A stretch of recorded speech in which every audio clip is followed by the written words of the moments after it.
Because there is no argument here.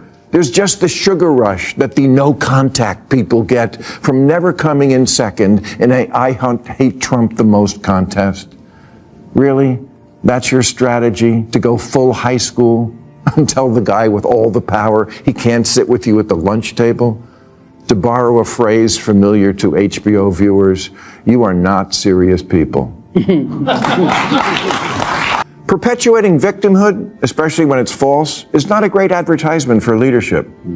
Kamala Harris's new memoir of the 24 election is called 107 Days, but it should have been called Everyone Sucks But Me.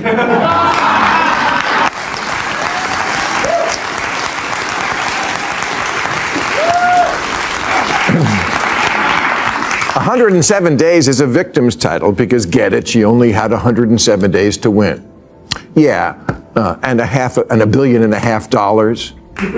a built-in army of about 75 million people who'd vote for any human-adjacent life form that wasn't Trump. Bill Maher has increasingly criticized his own political side, calling out what he sees as its growing disconnect from reality, and his comments have sparked a lot of attention. The Real-Time host argues that the Democratic Party cannot consistently win national elections unless it moves away from what he describes as a woke agenda. Maher believes many of the party's strategies feel outdated and ineffective. He says their policies have struggled to resonate with a large portion of Americans and that their politics have become more divisive over time.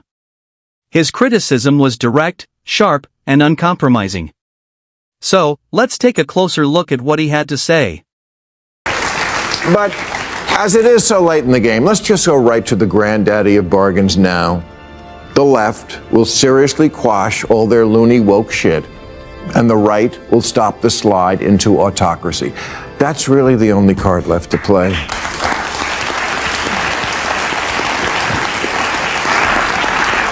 Because the basic problem we have in America is conservatives think the liberals are insane, and they're not completely wrong.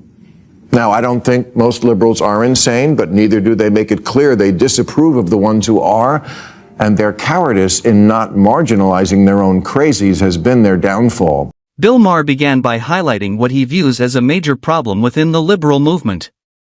While not everyone on the left embraces woke ideology, he argues that too few people are willing to openly distance themselves from its more extreme elements. According to Maher, that silence has become an issue of its own. When influential figures such as Kamala Harris, Chuck Schumer, and Nancy Pelosi rarely challenge these viewpoints, it creates the impression that they support them. Maher believes perception is crucial in politics, and by refusing to draw clear distinctions, party leaders have allowed critics to label the entire Democratic Party as woke. In his view, that association has pushed away moderate voters and weakened the party's overall appeal.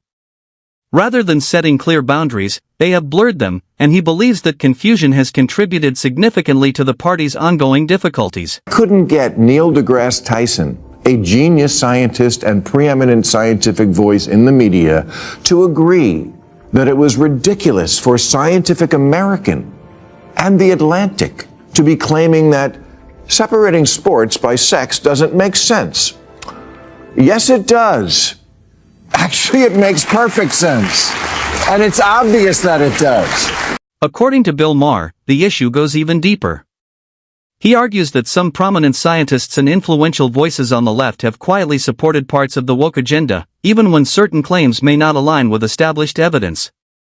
Instead of challenging these ideas with clear, fact-based arguments, many remain silent or choose to go along with them. Maher suggests that this behavior is often driven by fear rather than genuine agreement.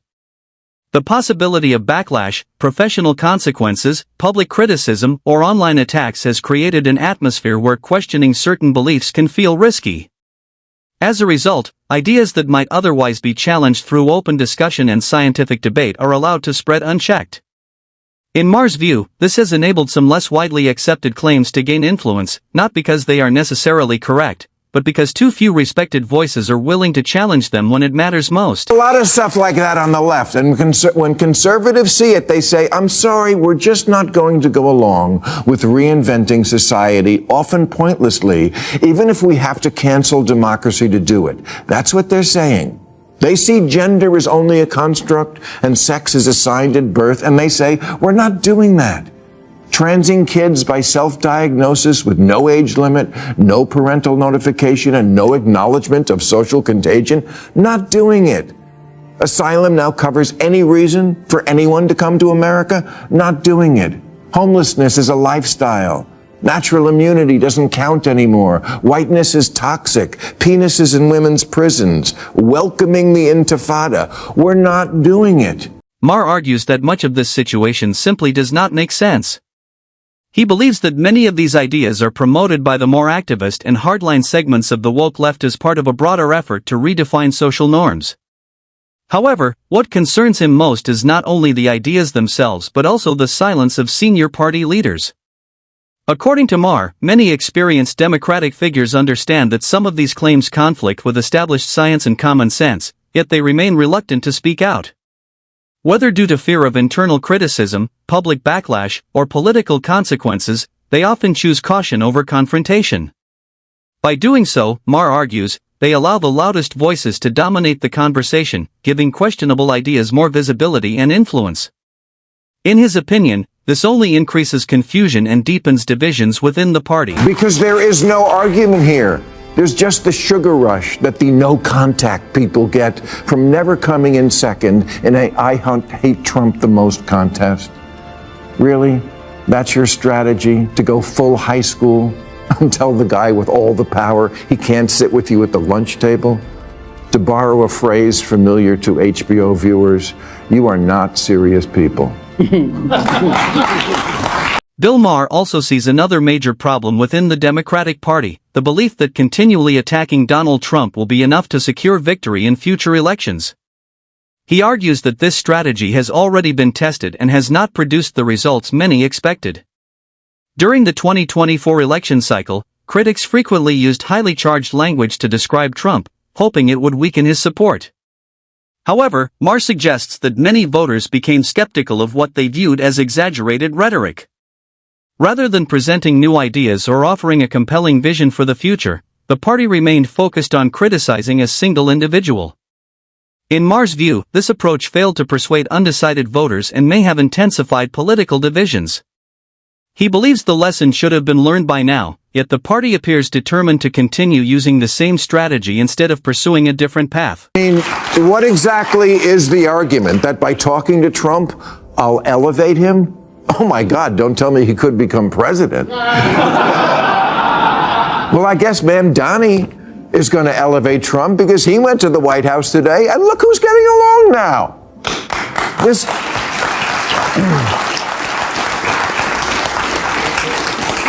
This guy, MBS, was at the White House this week. Biden thought he could cut him off, but a year later he found out he couldn't.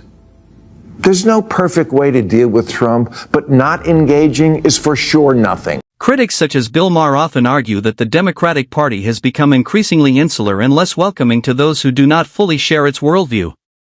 Instead of encouraging discussion and open debate, Maher suggests there is a growing tendency to dismiss opposing perspectives. Those who disagree are often ignored, marginalized, or excluded, as though disagreement itself is the problem. Maher argues that this approach only widens divisions rather than fostering understanding.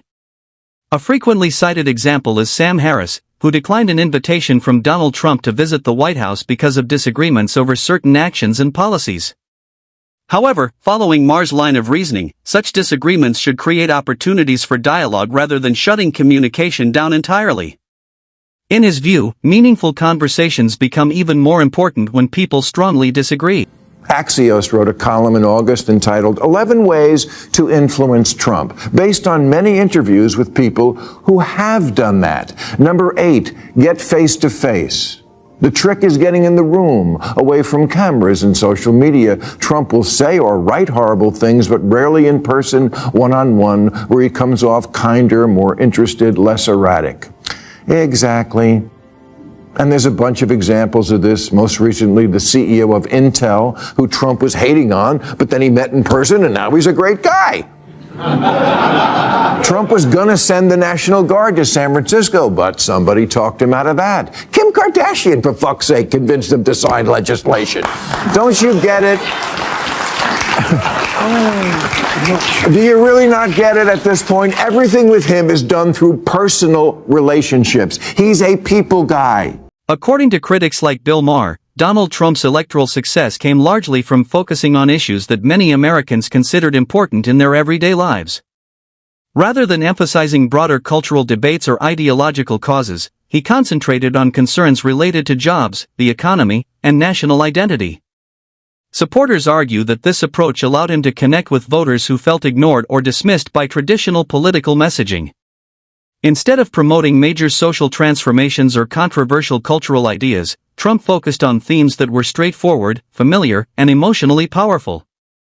His direct and unapologetic communication style appealed to voters' frustrations, sense of pride, and desire for change. In doing so, he offered more than a campaign message. He created a narrative that many people felt reflected their own experiences, concerns, and aspirations.